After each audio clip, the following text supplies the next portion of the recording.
গৌতম বুদ্ধ ধ্যান করছিলেন। ধ্যান ভঙ্গ হওয়ার পর তিনি এবার বিশ্রাম নিতে যাবেন। এমন সময় একজন দরিদ্র ব্যক্তি গৌতম বুদ্ধকে জিজ্ঞাসা করল, আচ্ছা, আমি এত দরিদ্র কেন? জবাবে গৌতম বুদ্ধ তাকে কী বললেন সেটা শুনুন।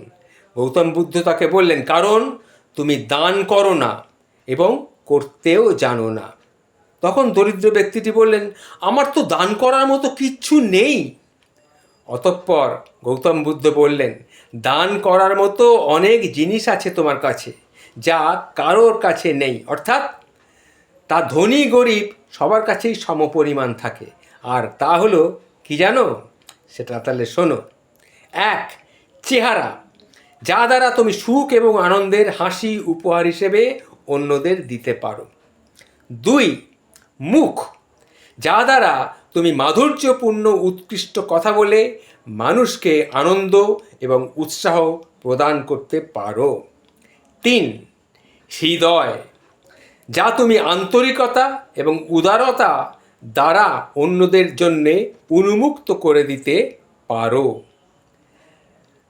চার, তোমার চোখ, যে চোখের দ্বারা তুমি দয়া এবং ভালোবাসার সাথে অন্যদের দেখতে পারো, সেই চোখটাকেও তোমার আছে।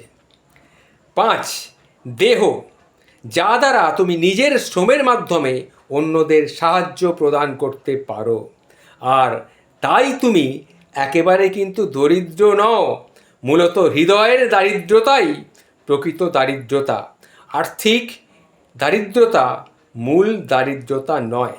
এটাই গৌতম বুদ্ধ সেই লোকটিকে বলেছিলেন। সেটা শুনে গৌতম বুদ্ধকে সেই লোকটি প্রণাম করে সেখানেই বসে ধ্যানস্থ হলেন।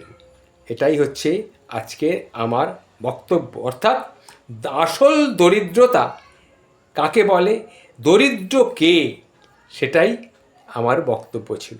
ভালো থাকবেন।